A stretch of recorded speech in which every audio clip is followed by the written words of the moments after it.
So students, let's move on to our next topic, that is oscilloscope और cathode ray oscilloscope. First of all इसमें हम क्या study करेंगे कि यार कैथोड रे ऑसिलोस्कोप और सीआरओ का पर्पस क्या है. सीआरओ के दो पर्पस होते हैं, जिसका पहला पर्पस हम अभी पढ़ेंगे और सेकंड पर्पस थोड़ी देर बाद बस 5 मिनट में पढ़ेंगे. फर्स्ट पर्पस क्या है कि टू प्रोड्यूस इलेक्ट्रॉन्स. देखो सीआरओ का मेन पर्पस या फर्स्ट पर्पस आप कह सकते हो ये है कि इट प्रोड्यूसेस इलेक्ट्रॉन. सही है. किस तरह कि देखो आप एक हीटर लगाते हो बिसाइड अ मेटल फिलामेंट. ठीक है. ये हीटर क्या करता है कि मेटल फिलामेंट को इतना हीट अप कर देता है कि इससे इलेक्ट्रॉन इमिट होना शुरू हो जाते हैं. इस तरह इलेक्ट्रॉन इमिट होना शुरू हो जाते हैं. और जब किसी मेटल से इलेक्ट्रॉन इमिट होना शुरू हो जाए due to heat energy, that process is called thermionic emission. ठीक है. ये आपको चीज याद रखनी है. डेफिनेशन क्या डेफिनेशन है थर्म आयोनिक इमिशन की? Eventually when temperature reaches a very high value, these electrons start getting emitted from the surface of the filament. This process is called thermionic emission.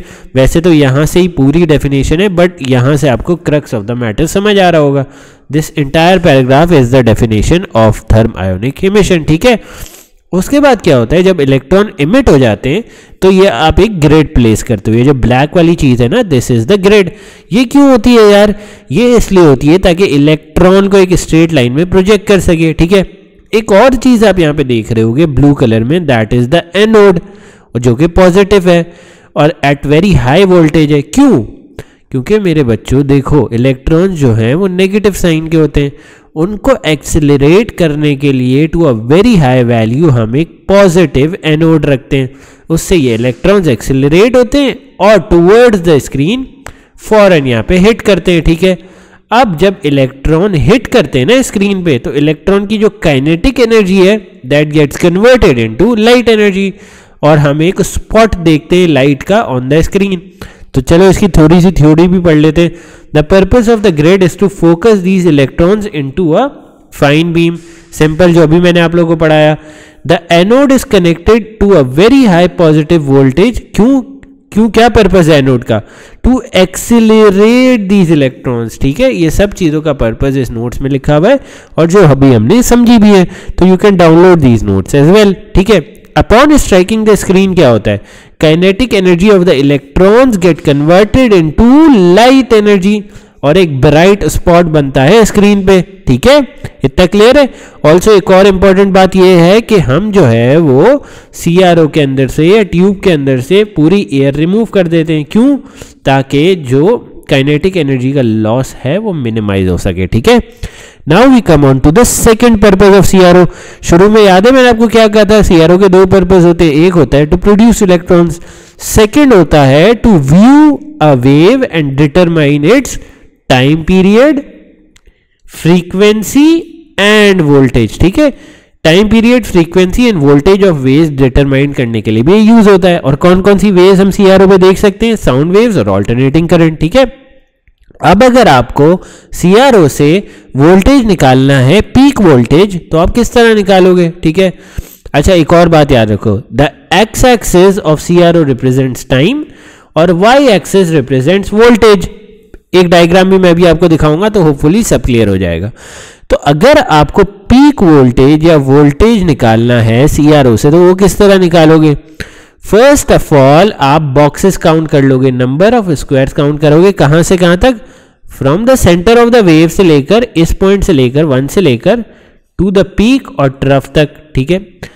Peak या trough तक from the centre से आपको boxes count करने, number of boxes on the Y axis, और उसको multiply कर देना है किससे? वोल्ट्स पर डिवीजन से. तो आपके पास क्या आ जाएगा? मैक्सिमम वोल्टेज या वोल्टेज एट अ पॉइंट. ठीक है. इसकी हम अभी एक्सरसाइज भी करेंगे. टाइम पीरियड के लिए आप क्या करोगे? टाइम पीरियड के लिए आप एक्स एक्सिस पे नंबर ऑफ बॉक्सेस गिनोगे. ठीक है.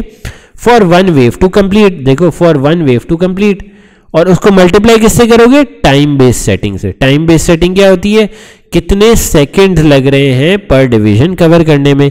तो let's look at an example. अच्छा ये आपकी आ गई एक एग्जांपल.